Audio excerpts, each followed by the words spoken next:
Well, no doubt we are a country divided right now, and that guilty verdict that came down on Donald Trump last week is further polarizing our nation. I mean, take a look at any social media platform right now. There's no shortage of opinions on this case that came down. And regardless of what side you're on, the action is bound to increase this already divided country.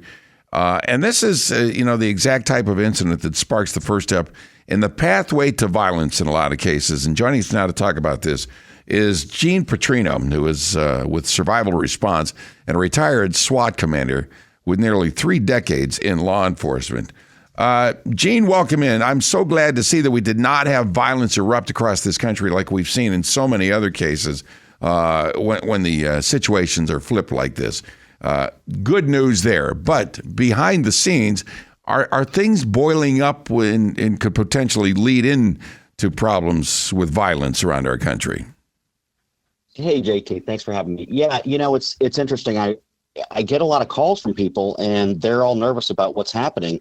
I'm not surprised that from this side of things, we didn't see a lot of initial violence. My concern is that as this starts to go forward, and there's talk about him actually going to jail, serve time, that may be the catalyst that kind of pushes the tipping point of when we start to see some violence. But it's not just the violence on the right side. The left also can show some violence in support of this.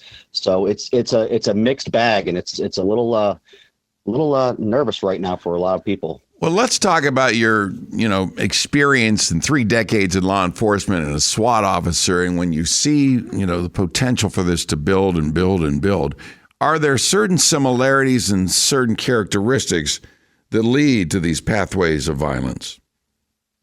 Yeah, what always ends up happening is the first thing that happens is someone feels this. They feel like they've been wronged. They feel like there's some kind of a grievance period. That's the first step. And when we see that, it's usually because of, it's a romantic interest that turned them down. It's an employer that didn't give them a promotion or they got fired, or it's government or religion.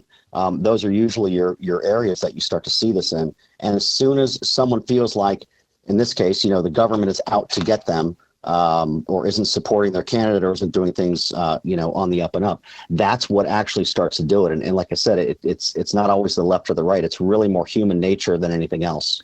Yeah. What are some of the things that, people can look for and identify the potential violence, that you see in every attacker? Sure. So the first thing is that you have to realize that when someone's behavior starts to change, when they start getting angrier and they start sort of focusing very much on a certain incident. In other words, this case, I can't believe that Trump was found guilty, and they start really ruminating on that quite a bit. That's sort of a change. They might start self-isolating.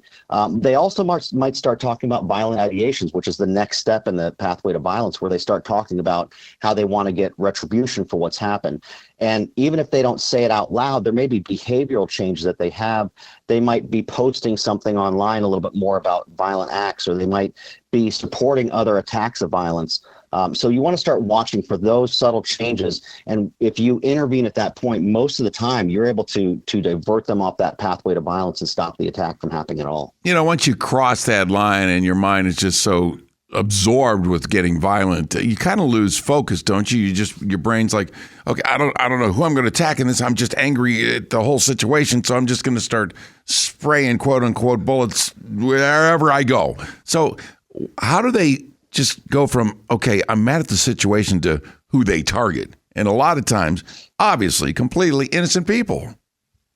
Yeah, they stop seeing people as individuals. They see them as a group, and so they don't see it as even as a person. They just see a general target that they want to go after. So in this case, it might be they want to go after, if it's a conservative that's doing this, you might be, I want to go after the liberals, or vice versa. So you start looking more in a general thing, and you always want to look at where you can cause the most impact as far as showing why you're doing it. So you want to go to these areas that are heavily populated, a lot of soft targets, movie theaters, shopping malls, grocery stores, things like that. You want their goal is to show and make the biggest demonstration as payback. So that's what their goal is. Does it help to calm the fire, so to speak, when the person that has been wronged, in this case Donald Trump, stands up before everybody that's upset about it and says, look, we're not giving up. We're going to continue to fight. We all know what this is. It's politicization of our DOJ. and we're not going to let it get to us. Does that calm people down? I think it does. But again, when we're talking about someone who is going to make these attacks, these people don't have the ability most of the time to cope with a stressful situation effectively. They don't have that mechanism. They didn't grow up in an environment where they learn the skills. So it's harder, even when you've got someone like Donald Trump, who is done a great job, as far as I'm concerned, in calming everyone about this. There's still going to be those fringe elements of people who it may not be enough. But I think overall, yes, it does definitely help quite a bit what he's been doing. All right. Gene Petrino, great insight with survival response and retired SWAT commander. Gene, thank you so much. Thanks, JT. Take care.